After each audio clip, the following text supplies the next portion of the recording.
Upset mom of a 3-year-old opens husband's car trunk and uncovers a secret that was unknown for 7 years.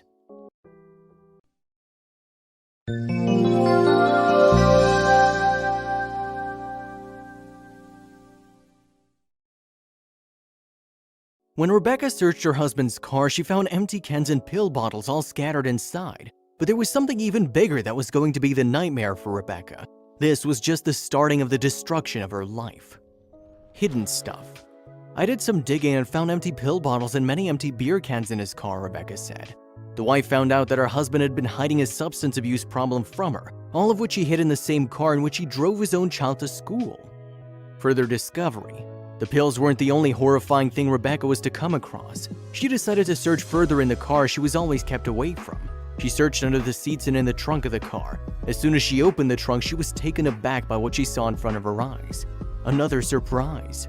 The trunk was full of several years of mail, all of which was addressed to Rebecca. Her own husband had been keeping letters from her that were from collection agencies, various bills, birthday cards, and a lot of other things. But why did he do this? Why had he been keeping so many secrets from his own family? Hurt.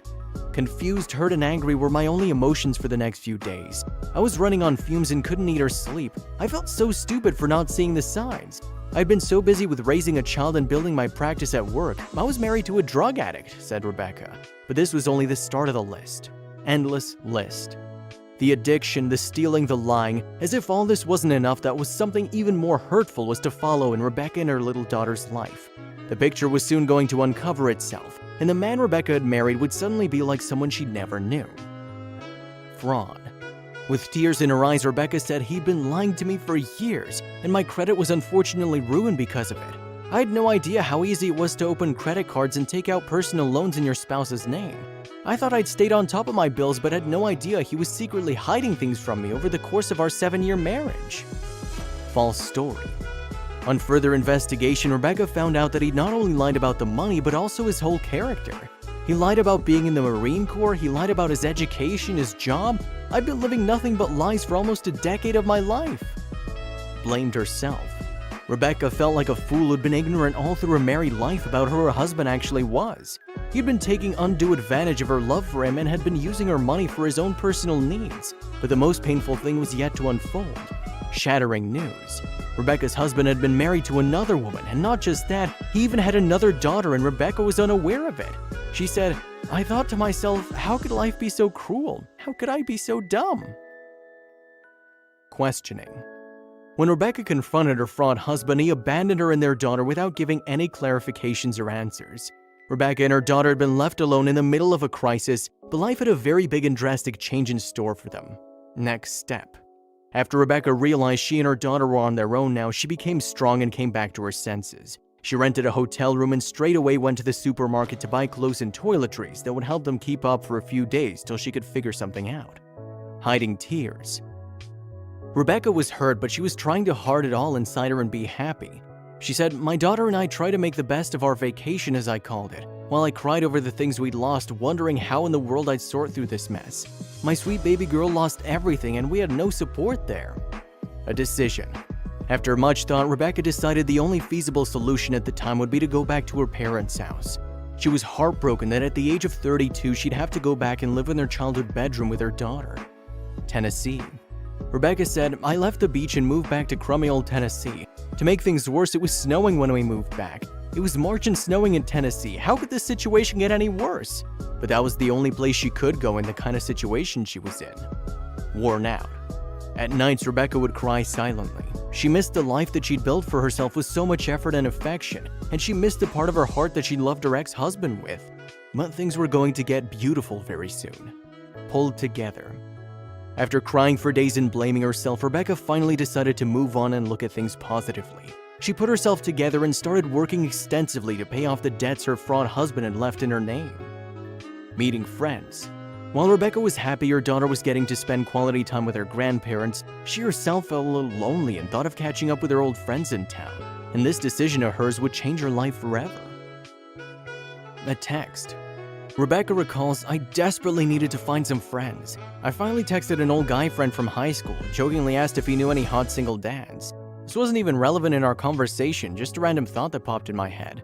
To my surprise, he said yes and immediately gave me a name. Up for it? After Rebecca had been betrayed so ruthlessly by her ex-husband, she wasn't sure if she was open to dating another guy so soon. She decided to search for the man whose name was Steven on Facebook and said, "My Facebook detective brain got to work. The single dad had a daughter who appeared to be the same age as mine." Coincidence? Rebecca showed her mother pictures of Steven and suddenly her mother shouted, "I know that little girl," in excitement when she saw Steven's daughter. It turned out Rebecca's mother's hairdresser was Steven's ex-wife's sister, and she had pictures of a little girl in her salon. Convincing. After such a coincidence, Rebecca's mom insisted that she should go and meet Steven, and Rebecca agreed to it after much convincing because somewhere deep inside she felt like maybe this coincidence was a sign of something magical. First hello. Rebecca had already searched for Steven on Facebook, so she decided to send in a text on the same platform. And to Rebecca's surprise, Steven replied right away. From that day onward, the two talked in texts and calls, and after a couple of them, they decided to meet each other. Jitters. Even though Rebecca was a 32-year-old mother of one and had been married once, she felt nervous this time. It felt very different that she was going to meet someone new after so long and after passing through such a hard time, and she couldn't contain the nervousness. The date. After spending the whole night wondering what it would be like to meet Steven, the day finally arrived and the two single parents met each other. And Rebecca's experience was, I had the biggest grin all day and I was smitten. Couldn't stop thinking about him. Too early. But Rebecca didn't want to keep herself in a fake light and make herself happy. After all, I was just damaged goods. With my awful credit and all the baggage I had, surely this guy would just move on and there was no reason to get my hopes up, she said. All planned. Even though Rebecca was skeptical about Steven, God had other plans for the two. Steven was equally smitten by Rebecca as she was by him. Days passed by and the two secretly loved each other, but Rebecca was scared to say anything because she didn't want Steven to run away. Trust issues. Since Rebecca had been betrayed once heavily, she was finding it very hard to trust Steven. To bring her out of the traumatic experience she'd faced, Steven did all he could. He showed her his bank statements, credit scores, up-to-date mortgage payments, and all that was required to help Rebecca regain the trust. Hard work.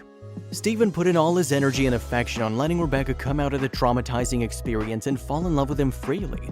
She was glad she had him and said, "I was slowly letting him into my heart and he was helping me rebuild piece by piece. I certainly didn't need to be saved by anyone, but he swooped in and saved me." Inseparable. Rebecca and Steven spent as much time together as they could, and soon the two became inseparable. Not only the two of them, but even their daughters had become best friends and spent all day together. And soon Rebecca's life was going to change. One June morning, Steven went down on his knees and proposed to Rebecca. He wanted her to be his forever. Rebecca, on the other hand, was also sure about what she had to do. She said, "At that moment, I knew my intent to move out of Tennessee just wasn't part of the plan right now. Something brought me back home and love was going to keep me there." Wedding bells. In a small and intimate ceremony on the 15th of August, the two lovers said yes to each other and became a happy, loving family. From suffering intensely, Rebecca found love where she least expected to, and Steven and Rebecca moved in together in a small house. Love conquers all. After being married for some time, Rebecca and Steven moved into a bigger house and stayed happily with their two daughters. They were and are still determined to beat the odds of meeting so abruptly and having such a short courtship. A unique story. The couple is aware that people will question their relationship if they know the details. Rebecca says, "People are always curious to hear our story, so we just look at each other and smile.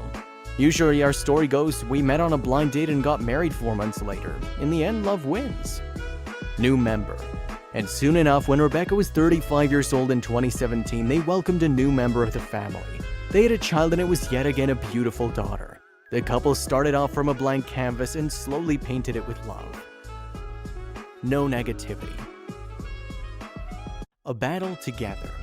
Both Rebecca and Steven are fighting their battles with the exes. The drama hasn't ended yet and both are trying to fight for their custody of their little princesses.